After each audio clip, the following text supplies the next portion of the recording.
welcome to Knit with Hannah. I'm Hannah and I'm here with Knitting Natter to help you learn to knit the easy way. This doesn't look like knitting, does it? Well, I am not knitting today, but I am tidying up my knitting needles.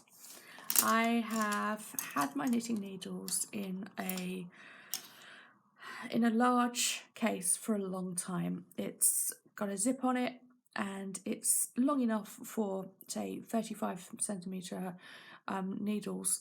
But I actually have so many now. I have them in wood and bamboo.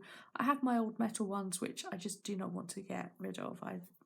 I love them so much because they're different colours. They're really beautiful to just look at. And that made me think that why have I got them hidden in a zipped up bag? Why don't I just appreciate them every day? So what I have now is these wrapped up together so I know that they're a pair, like this. And I had them in a beautiful jug that I found when I was on holiday. I went in a shop, we were walking past, I saw it in the window and I thought, I want that jug. It was very unlike me, actually. It was shabby chic. I'm not a shabby chic kind of girl, but it just appealed to me because of the pattern that had been painted on it, and I just went in there and said, that's for me, I'm having it. And I knew what I was going to do with it. All of my needles are stood in that now whilst they're wrapped up as pairs. So I'm going to show you how I've done that. As you can see, I have a little book of paper here. A friend sent this to me. It was she'd had it for a while and knew she wouldn't use it herself. She realised that I'm a paper freak sometimes. I just have too much, which makes me wonder why she sent it to me, actually. But I've got it out and I've used it. And this is how I've used it. I'm going to, actually, that is a beautiful pattern on that one. I'm going to take that and I'm going to cut it into strips. So nothing fancy. I'm not getting the ruler out and drawing the line first. I'm just going to cut that. There we go, that would do. I do have a few more pairs of needles to do. Once I'd done a large majority of my needles, I suddenly discovered quite a few more that were sitting around somewhere.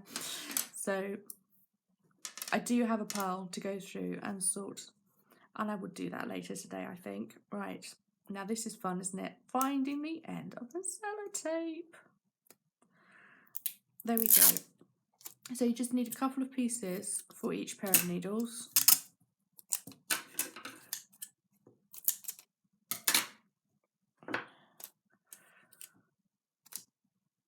There we are. So just take one needle and wrap the end around it like that, and then that piece can go there, and then it's just a case of wrapping that one next to it. And I will take that, snip that off. I'm actually going to make that piece of sellotape smaller.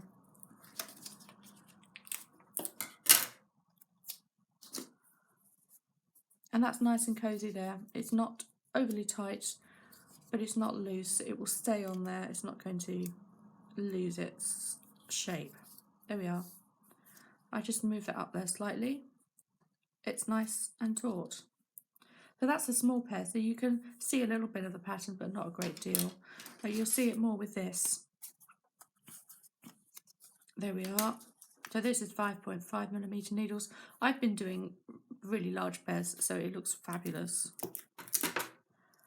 There's that single piece of sellotape left. I just cut myself another piece. But because it's a lovely grain on the wood and the bamboo of the needles that I use, I just thought I'd really like to appreciate them, especially as it's part of my life. It's something that happens with me, something that I do, something that I use on a daily basis.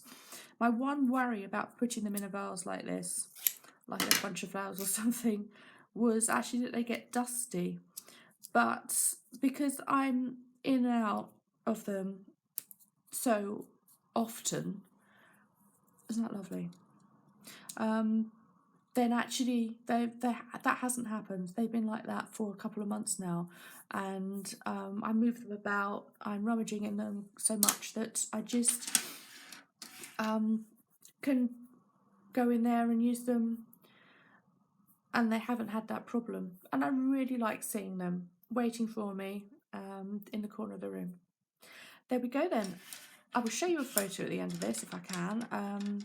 If I'm getting to grips with editing this video, I've been doing this for since March 2017, and it's early 2018 now. So I'm really enjoying editing this. What I would like to know is, do you have any questions? If you have any questions that I can answer, then I'd really love to make blog posts for you. I've really enjoyed this year. Thank you so much for being part of it. So I hope that's been helpful. If you're a new knitter and you're just starting to build up your needles collection, then I hope that's helpful for you. You could put them in a colourful glass or a smaller vase rather than a jug, but I really do think it's nice to have them in the corner of the room and appreciate them rather than having them sit like I have for so many years in a zipped up bag where I can't really see them. And I forget how much I love knitting. Just if I miss it for a couple of weeks and the needles aren't there waiting for me, then I forget. Right, I will say goodbye then. If you are a new knitter, then you might like to sign up to my Beginner's Mistakes PDF. It's a series of PDFs and a series of emails to just help you start your knitting and avoid the mistakes that might go wrong. It's just one of those things that happens, that there's always, whenever you're starting something new, there's a few things that can stop you dead in your tracks. And I've put all those together, and believe me, I've made most of those mistakes myself. But just pick up on those tips and it will really help you as you get going as a knitter. Okay, that's the link for that is below, and there's also the link for my website, knitwithhannah.co.uk. Thank you so much for joining me today. I hope you've enjoyed how we've moved slightly away from knitting, but we're still talking about the tools. Great, thanks for joining me. I'll see you again soon. Happy knitting!